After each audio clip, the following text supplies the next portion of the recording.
Nosso evangelho de hoje é Marcos 12, de 1 a 12. Naquele tempo, Jesus começou a falar aos sumos sacerdotes, mestres da lei e anciãos, usando parábolas. Um homem plantou uma vinha, cercou-a, fez um lagar e construiu uma torre de guarda. Depois, arrendou a vinha a alguns agricultores e viajou para longe. Na época da colheita, ele mandou um empregado aos agricultores para receber a sua parte dos frutos da vinha. Mas os agricultores pegaram no empregado, bateram nele e o mandaram de volta sem nada. Então o dono da vinha mandou de novo mais um empregado. Os agricultores bateram na cabeça dele e o insultaram. Então o dono mandou ainda mais outro e eles o mataram.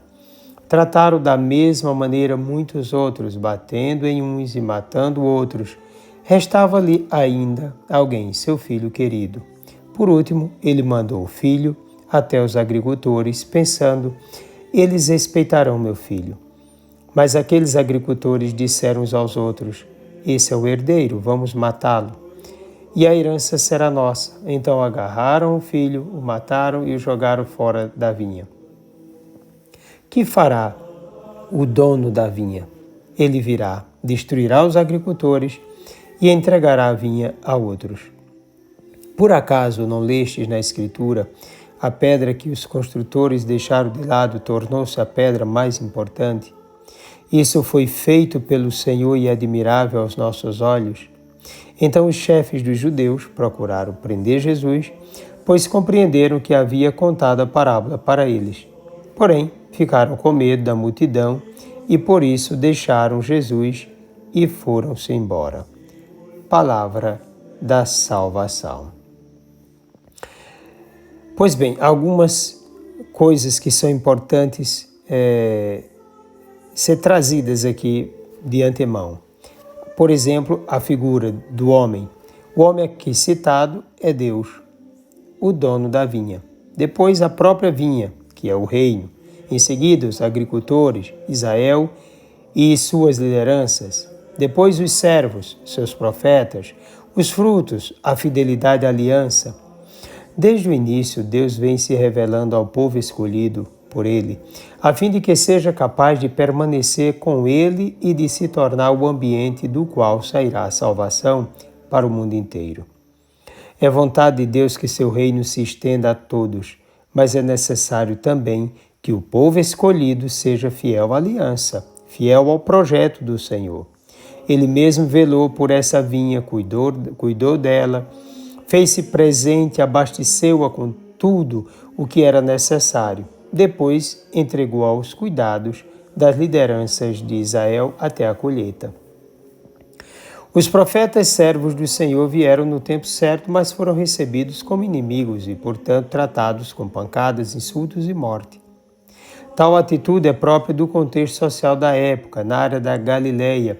Muitos ainda não tinham conseguido superar ideias nacionalistas desde a época macabaica, quer dizer, dos macabeus, não suportavam estrangeiros em suas terras.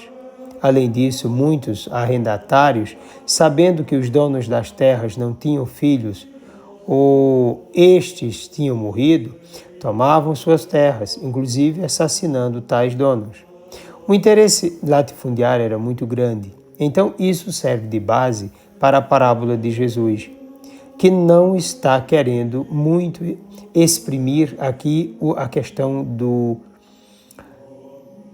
reino, mas a figura do Filho, esperança absoluta de salvação, mas que participando da mesma condição profética sofrerá as mesmas consequências dos demais.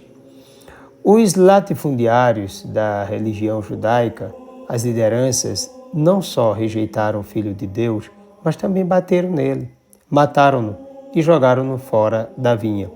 Não se deve confundir lideranças com o povo em geral, uma vez que no versículo 12 está evidente a presença de uma multidão ali escutando Jesus.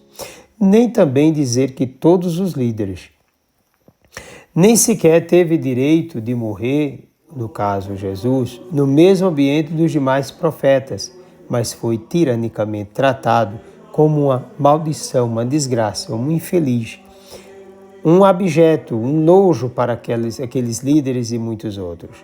Havia uma cegueira gigantesca naqueles líderes, um coração empedernido, inflexível na infidelidade ao projeto de Deus e à sua aliança. O amado do Pai, o herdeiro por excelência, foi cruelmente hostilizado e assassinado, de modo a não permitirem a realização do dom de Deus.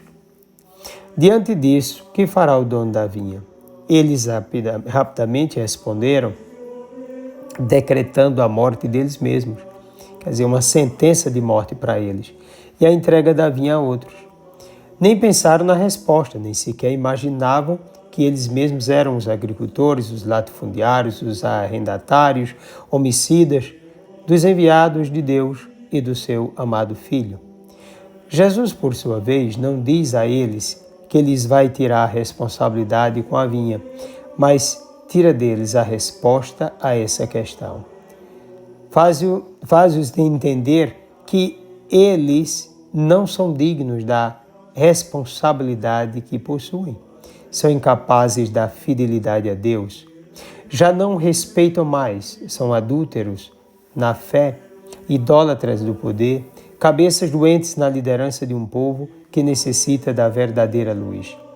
Realmente a vinha passará a outros, e a estes é cobrada a mesma fidelidade e doação total.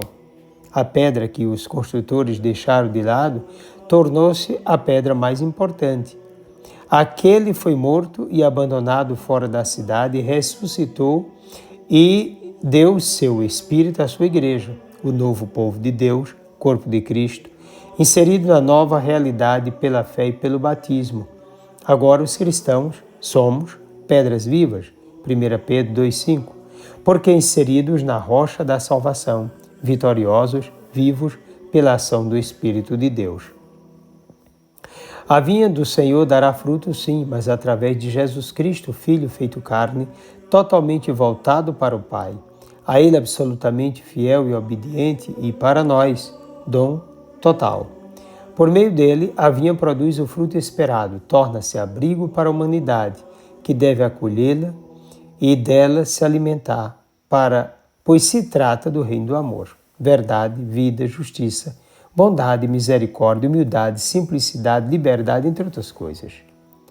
O reino de Deus também é uma pessoa, a pessoa do Filho, de modo que abraçá-lo significa conquista da vida eterna. Rejeitá-lo significa a perda da salvação, isto é, da comunhão com Deus. Daí a necessidade do exercício do poder da decisão. Ou se decide por Cristo, ou não fará parte, ou não se fará parte do reino de Deus. E por outro lado, cabe à Igreja a responsabilidade de ser o verdadeiro instrumento da salvação humana, por ação do Espírito Santo, vivendo como testemunha do amor, verdade, vida e fidelidade e como dom. Desça sobre ti a bênção do Deus Todo-Poderoso, Pai, Filho e Espírito Santo.